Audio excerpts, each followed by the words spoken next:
Good evening, and welcome to Bedtime Stories, a presentation of the Florida Gulf Coast chapter of Sisters in Crime. I'm Teresa Michael, president of the chapter and your host. Each weeknight during the Southwest Florida Reading Festival, you will hear a bedtime story from one of our Sisters in Crime authors. Before we get started, I'd first like to offer a big thank you to our festival hosts for providing Sisters in Crime with the opportunity to participate in the festival. The hardworking staff of the Lee County Library System has done an exceptional job organizing the festival. As a reader, author, and Sister in Crime member, I thank you. I also want to tell you a little bit about Sisters in Crime. Our organization is filled with people just like you and me who love mystery, murder, and mayhem. Sisters in Crime was founded in 1986 by 26 women mystery authors, among them Sarah Paretsky, Nancy Picard, and Charlotte McLeod. Its mission to support women mystery writers in the largely man's world of publishing. Back then, even the greatest of women writers struggled for equity in publishing contracts, marketing resources, book award nominations, and access to bookstores, libraries, and reviews. Now, 35 years later, crime writing is no longer a man's world. Women crime writers are thriving, and Sisters in Crime supports more than 4,200 members and 60 chapters worldwide. We are an inclusive, diverse group, bound together by the love of a good crime fiction read. I encourage you to join this truly unique community which shares your passion for mystery, thrillers, and suspense. Learn more about Sisters in Crime and the local chapter in your area on our national website at sistersincrime.org. And now, this is Bedtime Stories. Dr. Joel Shulkin is a St. Petersburg-based developmental behavioral pediatrician, Air Force veteran, and author of the debut medical espionage thriller Adverse Effects, published by Blackstone Publishing. Tonight we have another thriller from Dr. Shulkin. They Always Come When You're Asleep centers on a distraught man, Chris Engstrom, who is convinced the federal government has implanted a chip in his head. His doctor insists he's suffering from a schizophrenic-like psychosis, but Chris knows better. They're going to come for him in his sleep. He plots to remove the chip and free himself, whatever the cost. Hi, I'm Joel Shulkin, and thank you for joining me tonight to hear my short story, They Always Come When You're Asleep. The tip of the carving knife glides along the skin, covering my left temple like a lover giving me a gentle goodbye kiss. The blade quivers. I breathe deep and steady it. This is a third attempt to end my suffering. The first time, I collapsed into a sobbing mess the moment I grasped the hilt. That was 2 days ago. On the second try, I managed a small nick before I ran, screaming, to hide under the covers. That was yesterday. Now, I've gathered my resolve. There's no other way. Careful to keep a constant angle, I draw the knife away from my head. On 3. I swallow, hard. 1. No turning back. 2. The phone rings. The knife slips from my grasp, slices through my pant leg, leaves a gash in my skin. Pain shoots up my thigh. Damn it! I grab a newspaper off the cluttered table and slap it over the wound. My toes start to burn. Blood seeps through the paper. The phone keeps ringing. Holding pressure on the wound, I snatch my cell phone. Unknown caller. My chest tightens. Is it them? Do they know what I tried to do? The knife glares at me from the floor. A drop of blood glistens on the blade, daring me to try again. The ringing stops. My muscles relax. Must have been a wrong number. I start to replace the phone on the table. It rings again. Unknown caller. My jaw clenches, making my teeth ache. If I don't answer, they'll know what I'm doing. They'll stop me. Or worse, they'll come when I'm asleep. That's what they do. They always come when you're asleep. After another deep breath, I answer the phone. I don't speak. I listen. Mr. Engstrom, are you there? The pressure in my chest eases. Dr. Rosa. Oh, thank God it's you. You missed your appointment today. Are you okay? Oh, that was today? I'm sorry, I forgot. I've been concerned since you left my office the other day. Are you taking your pills? The unopened bottle stares at me from the wastebasket under the desk. Yes, of course. They're very important for helping you deal with how you're feeling after the accident. The left side of my head throbs. My left eye twitches. It wasn't an accident. He sighs. A child was playing in the street. The car swerved to avoid him. You were unlucky enough to be in the way. If the driver hadn't called 911, you'd never have made it to surgery and you'd be dead. That's what you keep saying, but it was a setup. They wanted me under the knife.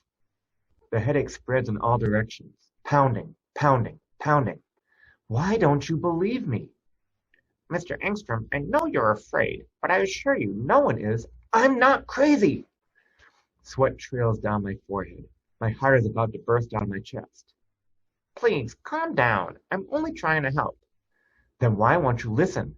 I showed you proof and you ignored me. I'm not ignoring you. You are. There, in his voice. How did I miss it? It's so obvious. You work for them, don't you?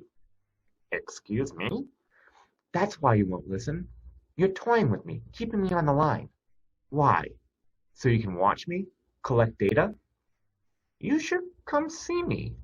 Now he sounds afraid. Clearly, you're having another. You'd like that, wouldn't you? The walls close around me, but I can beat this. I figured it out. Lock me up and experiment on me. Or even better, get me to take those pills so they can get me in my sleep. That's what they do, right? They always come when you're asleep. A moment of silence stretches between us before he speaks again. Mr. Engstrom. Chris, the doctor says slowly, as if choosing his words. I've been your doctor for 2 years. I understand you're going through a lot, but you have to trust me. Trust you? Ha! Someone hums behind me. I spin around. No one there. I can still hear the humming, though, coming from the bedroom. My neck prickles as if jabbed with a needle. Damn you, they're already here, or they're not taking me alive. To the bedroom door. I've got a gun! What's going on? Don't do anything rash. If I was going to do something rash, I'd go to a dermatologist. Chris, I'm sending someone to get you. You need help. A scuffling noise from the bedroom. Something, or someone, moving in there. Yeah, I need help, I say, but not from you. Leave me alone. I hang up and toss the phone on the couch. Humming from the bedroom again. Do they think I don't hear them, or are they taunting me? Quick checks. Front door. Deadbolts thrown, chains latched. Windows. Sealed shut, glass intact, bars in place. Everything's in order. It was tricky getting all that done in 4 days, especially when I had to install it all myself. No trusting anyone else. All that work, and they got in anyway. The floorboards creak as I creep to the bedroom, sidestepping crumpled newspapers and cereal bar wrappers. I press my ear against the bedroom door. Silence. Using my toe, I nudge the door open. Peer inside. Windows sealed, closets nailed shut, bed's empty, but I can't see underneath. I tiptoe into the room, slide out the top dresser drawer, remove the gun, aim it with both hands at the bed. You might as well give up. Police will be here any minute. Another lie.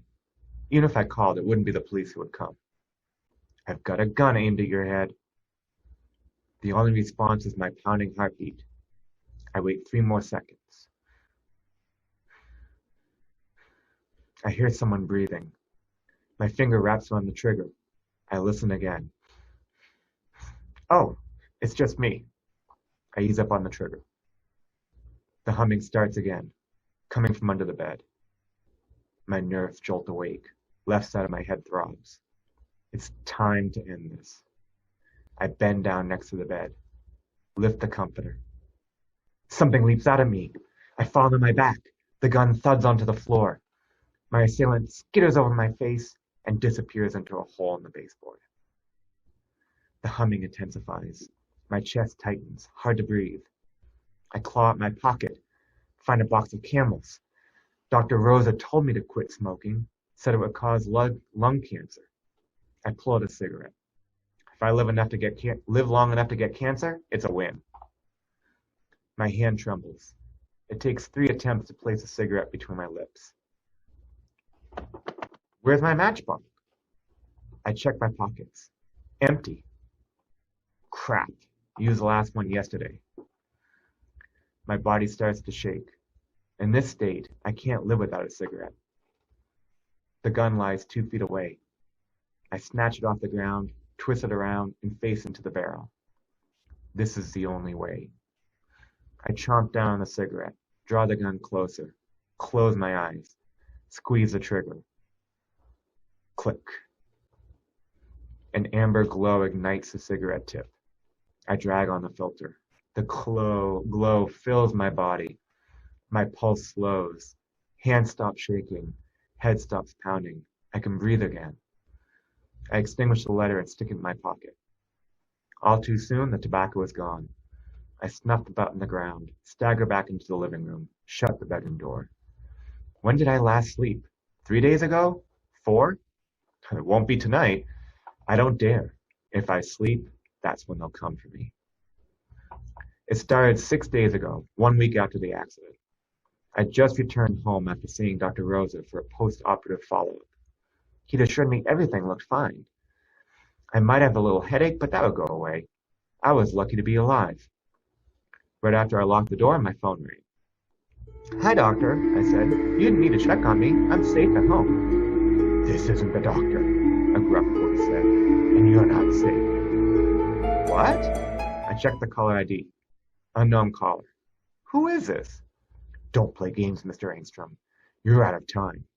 There's nowhere else you can go. You've got 5 days. 5 days for what? I started to ask, but he hung up. At first, I thought it was a prank. Some radio DJ maybe. But then, when I went out for lunch, I got this feeling. The one where you're sure someone is watching you. I couldn't shake it. Every store camera followed me. People on the sidewalk watched and whispered. Then the humming started. First in my left ear and crept to the right like a buzzing mosquito.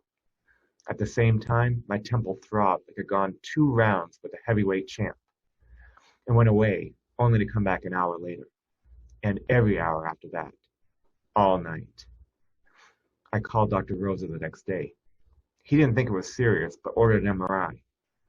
That afternoon, he called me into his office. He was old school, still used hard copy films. He stuck a flimsy sheet onto a light box next to a photo of him shaking hands with an army colonel. Normal, he said. You should be fine in a few days. What's that? I pointed to a smudge on the film. He squinted at it. Motion artifact. What's that mean?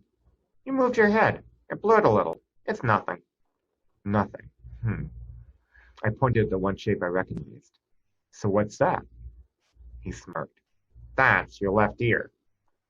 Then that smudge is where I get the headaches. He removed the film from the light box and laid it on his desk, and then picked up my chart and started writing notes. With the same tone of voice that he probably used to comfort a toddler, he said, Maybe it's a residual clot. Even if it is, it's tiny. Nothing to worry about. Take some acetaminophen and you'll feel fine in a few days. You're out of time. There's nowhere you can go. My blood chilled as I stared at the film. Was it a threat or a warning? Without looking up, I said, Is there something in my head? He stopped writing. What do you mean? Something attracted me. Who would want to do that? I don't know. The government? He laid the pen on his desk. Did you work for the government? No. Then why would they track you? I don't know. Maybe, I pointed at my temple. What if it wasn't an accident? What if the surgery was an excuse to implant something? He ran his finger under his nose and remained silent for 8 heartbeats. I counted. Finally, he said, Chris, have you been hearing any odd sounds? Yes. Like someone humming. Humming. Yeah. He nodded, sat down, folded his hands together. Chris, You're experiencing what's called schizophrenia-like psychosis. Schizo... Are you saying I'm crazy? No, but this sometimes happens after serious brain injuries. You experience paranoia, hallucinations. It can be frightening, I'm sure, but we can treat it with atypical antipsychotic medications. I don't need medication. I reached over the desk and grabbed his lapel with both hands. I need your help. They're coming for me. They told me there's nowhere I can go. He pried my fingers from his white coat, turned to his computer and typed, snatched the paper from his printer, signed it, and handed it to me. It's all going to be okay, he said. Take this and you'll feel better in no time. 20 minutes later, as I waited in the checkout line to buy my new drug, I scanned the newspaper headlines. War in the Middle East. Famous actor died. Politicians debating another tax bill. And then one headline pounced off the shelf at me. Military mind control plot exposed. When I got home, I read the article. I learned the U.S. Army had initiated a top-secret experiment to implant advanced RFID trackers, similar to the ones used for pets, in random people's minds. Only these trackers can monitor their thoughts without their knowledge. I touched the side of my head. Did I have one of those chips? Some of those chips were malfunctioning. Victims suffered tachycardia, headaches, and hallucinations. A faulty chip caused a persistent feedback hum. My pulse pounded in my ears. Rather than risk exposing the study, the military employed mercenaries to capture victims at night while they slept, bringing them in for dissection. No one heard from or saw them again. I turned the prescription bottle in my hand. A label read, "May cause drowsiness." The pill bottle had made a soft plop as I dropped it in the wastebasket and went to the kitchen to make a pot of coffee. Now, as I sat on the couch and skimmed through the newspaper and magazine clippings littering the coffee table I collected since that day nearly a week ago, I feel justified in my decision. The articles describe skyrocketing rates of paranoid schizophrenia and reports of missing persons gone without a trace, but none of them mention the implants. The humming has started again. I pick up the bloody carving knife. Dr. Rose's call convinced me I have only one option left. Lying on the table is a flimsy plastic sheet covered in black and white images. I've had 3 days to study the MRI I stole from Dr. Rosa and compare it to pictures I found on the internet. The smudge is located in the left medial temporal lobe, an area that controls auditory processing and memory. Do I have the strength to do this? If I'm wrong, I'll bleed to death. But if I'm right, and I don't get this thing out of my head, they'll come while I sleep, because I can't stay awake anymore. I touch the knife tip to my scalp, close my eyes, and visualize a chip. On 3. The phone rings. I tighten my grip. Not this time. 1. Draw back the blade. 2. The phone keeps ringing. 2.5. I sigh and lower the knife. I'm a fool and they know it. They've already won. I answer the phone. It's time, Mr. Engstrom. You can't avoid us any longer. I know. My heart stops pounding. An odd calmness spreads through the body. I know what will happen, and I'm no longer afraid. I'm ready. So, you'll accept our offer? Offer? To purchase that term life insurance policy. With the way the world is going, you're not even safe in your own home. You need us more than ever. The floor liquefies beneath my feet. Life insurance? Yeah, you won't find anyone to match the quote we sent you. I gave you 5 days to lock in that premium rate, but you're out of time. We need a decision. But I didn't apply for life insurance. For a moment, silence. Isn't this Christopher Engstrom? No, this is Christian Engstrom. Oh, hold on. Someone yells in the background. Sorry to bother you, buddy. He hangs up. For a long time, I stare at the phone, twirling it between my fingers, trying to reassure myself it's real, that I'm awake, that I didn't fall asleep and this is some fantastic dream. The humming is still there, but I barely notice it. I sift through the clippings to find the first newspaper. the one that started it all. There it is. The headline screams at me. Military mind control plot exposed. My ears tingle. An unseen force guides me to turn the page for the first time to read the next headline. 10-year-old boy gives birth to alien baby. My body shakes. Only this time it's not from nicotine withdrawal or from panic. The paper slips from my grasp. A rumble starts in my belly, rises to my chest, and explodes from my mouth. I fall back onto the couch. Each burst of laughter is an enema, cleansing me of fear. My foot knocks over the wastebasket. The prescription bottle rolls out. I laugh harder. Dr. Rosa was right. I should have trusted him. The humming continues. It's time to stop hiding. I pop 2 pills in my mouth. I feel nothing at first. After a few minutes, the humming stops. An invisible comforter wraps around my body. My eyelids grow heavy. I lie down on the couch and close my eyes. I smile. Good night, sleep. Here I come. Humming. I hear it again. Damn it. I try to open my eyelids. They seem to be glued shut. The humming stops. Someone is talking. It's hard to make out the words. Yes. Ready soon, Colonel. Regards to the old man. The voice stops talking. The humming starts again. It gets louder, closer. I try again to open my eyes. I manage to crack them open. Bright light blinds me. I move to shield my eyes. My arms won't move. I scream. No sound comes out. Something is clogging my throat. My heart races. Sweat rolls down my forehead. Relax, Mr. Engstrom. I know the voice. A figure moves into view. I know the face. His hospital ID badge swings side to side as he fills a syringe with white fluid. He hums a somber tune and flicks away an air bubble. If you'd taken your pills when I told you, we could have avoided this. But don't worry. Dr. Rosa smiles as the needle pierces my skin. It'll all be over soon. Thank you for sharing this story with me tonight. If you'd like to read it again, you can download it from my website, authorjoelshulkin.com. Have a good night. Tomorrow night, Harold Emanuel will read his story, A Question of Time. Good night and sleep well.